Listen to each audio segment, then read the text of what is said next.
Eu vou esperar uns minutinhos aí, acho que começou. Então, bom dia, pessoal. Bom dia, turma M. Vou fazer um registro aqui da turma M para a professora ver. Todos bonitinhos aqui. E nós vamos começar, então, com a nossa aula, tá? Então, eu vou projetar, vou aparecer aqui na câmera e vai passar para o pessoal os slides que estão passando na TV, beleza? Então, hoje a gente vai falar um pouquinho sobre sequências numéricas. A gente já falou sobre sequências numéricas um pouco, mas ela faz parte dos descritores da Prova Paraná, que a gente vai fazer a partir de amanhã. Então, a partir de amanhã, a gente vai começar a trabalhar a Prova Paraná. Então, por gentileza, pode passar para mim? Então, esse material é da RCO. E o objetivo da aula, então, é definir a sequência por recorrência. O que é recorrência? É encontrar uma lógica para isso. O que está acontecendo? E encontrar esses termos gerais da recorrência, tá bom? Então, bora lá para o próximo slide. Já mostrei que está passando lá no Educatron, na TV. Agora, vamos lá. Continuando, pode passar para mim? Então, vamos lá. Reflitam e respondam para mim. Pode passar. Qual que é a propriedade que você percebe no gerar aquela sequência lá? A sequência é 3, 7, 12, 18 e 25. O que vocês acham que está acontecendo aqui? O que vocês acham que está uma assemelhação? Oi? Aumentando 1 em 1. Aumentando 1 em 1, Felipe? Não. Oi, vai, continua. Ali, ó, 3 mais 4 igual a 7. 7 mais então, 5 igual a 12. deixa eu pensar. Está subindo de 4 em 4. É isso? Não. Não? 1 em 1, professora. Faz mais 4, mais... Isso. Então, eu posso dizer que ela está aumentando de 4 em 4. Não. Isso. Fechou. Pode passar o próximo. E agora? Olha que figura bonitinha que está ali no quadro, né? Nós vamos fazer um bate-rebate rapidinho aí. Passa para mim, por gentileza. Primeira pergunta que eu quero fazer para vocês é: o que seria uma sequência? O que vocês entendem por sequência? Família?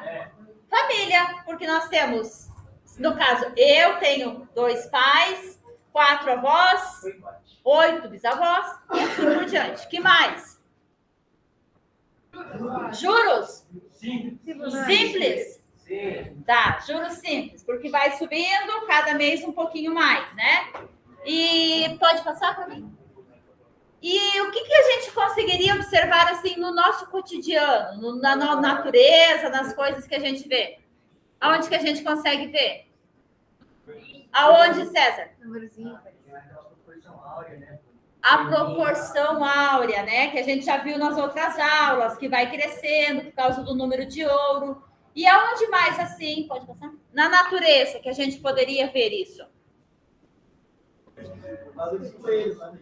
Ao caso do quê? Dos coelhos, né? A gente viu a questão dos coelhinhos lá, que nós íamos fazer, né? O que estava acontecendo no primeiro mês. A gente fez todos os desenhos do coelhinho, né? Então, também a sequência de... Como que era o nome da pessoa? Fibonacci, isso mesmo. Daí eu coloquei ali, ó, os conhecimentos sobre a razão áurea ou o número de ouro. Aonde a gente falou sobre a razão áurea? Em que lugar que eu falei para vocês? Que foi bem importante? Na Mona Lisa. E aonde? No corpo. Eu ainda falei para vocês. Por que o nariz é aqui e não é aqui, né? Por causa da proporção. Por que o braço é desse tamanho, né? Por causa do número de ouro. Pode passar, por favor? E como essas sequências podem ser aplicadas no cotidiano. Então, a gente vai trabalhar também isso. Pode passar, por gentileza? Aqui eu deixei algumas figuras, só para a gente recapitular. Lembram do rosto, da árvore, né? Que ela vai, o galho, os outros galhos, que segue Fibonacci também. A concha, a questão dos tornados, né? Das tempestades também. Obrigada, pode passar. Então, aqui nós temos a definição de sequência de Fibonacci. Não sei se vocês lembram do rostinho dele, mas é esse cara aí, o Leonardo de Pisa, que depois foi batizado de Fibonacci, porque ele era um italiano, e ele organizou a sequência através do nascimento dos coelhos, e essa é uma grande sequência importante para a gente, né? Então, bora lá, que a gente já contou a historinha de Fibonacci. Nós já desenvolvemos também a sequência, como que a gente vai fazer para trabalhar e tudo mais. No primeiro mês era um coelho, no segundo também, no terceiro, lembra que a gente encontrou a somatória deles e por aí vai. Pode passar? Olha que lindos coelhinhos. Ah, acho que coisa mais fofa, né? Esses são bonitos. Na verdade, meio estranho esses coelhinhos, mas tudo bem. Os meus acho que ficaram mais bonitinhos, que eu só fiz o corpinho, né? Então tá, pode passar. Então, assim, eu preciso que vocês me ajudem a resolver. Esse termo A1 igual a 3, o que significa o termo A1 igual a 3? O que eu me refiro quando eu falo A1 igual a 3? Primeiro termo. O que significa eu falar que o AN mais 1 é igual a 2AN menos 5? O que esse termo N menos 1 e esse termo N tem a ver? Isaac, o que eles têm a ver? Esse e esse. Em que forma, mais ou menos? Por exemplo, pensa numa reta numérica. Aonde está o N e aonde está o AN mais 1? O N é o número que... do AN. Quem vem antes? A N ou O AN. A N, ótimo. E depois nós temos o AN mais 1. O que eu quis dizer com isso aqui? Que 2 vezes o anterior menos 5 dá o atual. Lembraram disso? Sim. Então, ó, vamos recapitular. 2 vezes o anterior é menos 5, dá o meu atual. Ok? Tranquilos? Matheus, se eu quisesse o quarto termo, Matheus, como é que eu faria? Sei não. Sabe não? Sei não. Sabe não? Alguém sabe para me ajudar? Matheus. Boa, Matheus. Não tem aquela fórmula que a gente usa lá? A1 mais... Isso. Mas olhando nessa lei de formação aqui, Matheus. Se o A4 é o que eu estou querendo, quem seria o anterior a A4? A3. Então, 2 vezes A3 menos 5. Isso? Sim. E quem seria o meu A3? Ele teria que estar com o A2 e assim sucessivamente, né? Então, bora lá. Olhem lá como é que foi feito no quadro. O primeiro termo é 3. O segundo termo, ele escreveu lá que seria A2 igual 2 vezes... Quem que é o anterior a 2? A1 menos 5. Ou seja, 2 vezes 3 menos 5. 2 vezes 3? 6 menos 5? 1. Então, quem seria o meu segundo termo? 1. E assim por diante. Ora, se eu tenho o primeiro termo, que é 3, o segundo termo, que é 1, quem é a razão? Razão vai ser 2 ou menos 2? Menos 2. Menos 2. Porque a razão é a diferença entre os termos, ok? Pode passar para mim, por favor? Então, ali, tem mais um exemplo de sequência que a gente também pode fazer a construção. Por exemplo, se o primeiro termo for 2 e o próximo termo é o anterior ao quadrado. Vamos pensar aqui comigo. O primeiro termo é 2.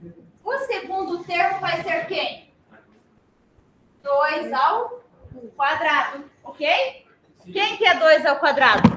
4, né? Então, aqui 4. O terceiro termo? 4 ao quadrado. E por aí a gente vai. Entendido? Sim. Ó, ali tá a resolução até o quinto termo, né? Então, essas consequências que a gente vai fazendo, nós podemos também chamar de recorrência, né?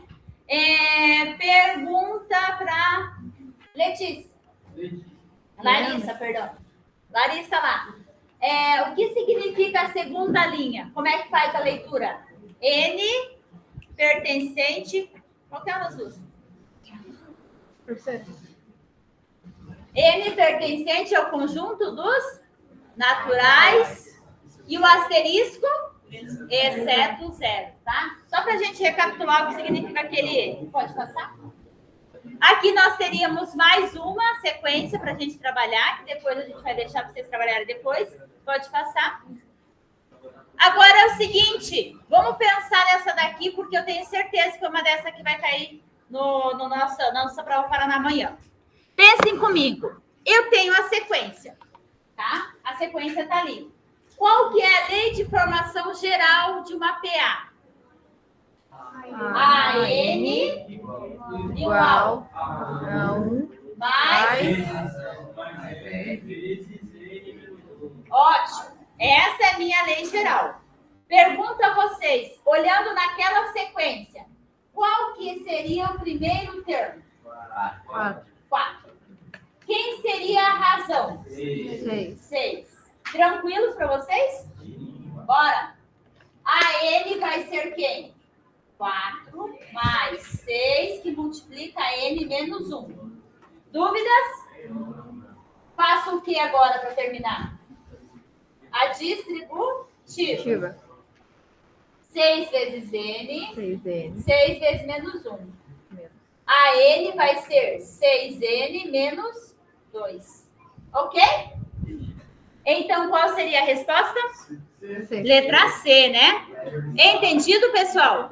Certeza? Sim. Última perguntinha básica. Como que eu poderia chamar essa é uma PA, né? Como que é uma outra definição dessa PA aqui, que se escreve dessa forma aqui, em que um termo depende do outro? Função do quê? Primeiro grau. Então, a PA, ela pode ser escrita como uma função de primeiro grau. Ou seja, o valor da posição depende do número que a posição está. Ou seja, a N depende do N. Ok? Então, uma PA pode ser apresentada como uma função de primeiro grau, ou também ela pode ser, a função de primeiro grau também recebe o nome de função afim. Aqui está o site onde você pode encontrar os padrões numéricos, que são a Khan Academy, que a gente já fez, né? Então, esse Khan Academy aí a gente já fez. Beleza, pessoal? Muito obrigada, então. Eu vou parar a gravação aqui e a gente vai continuar com a nossa aula.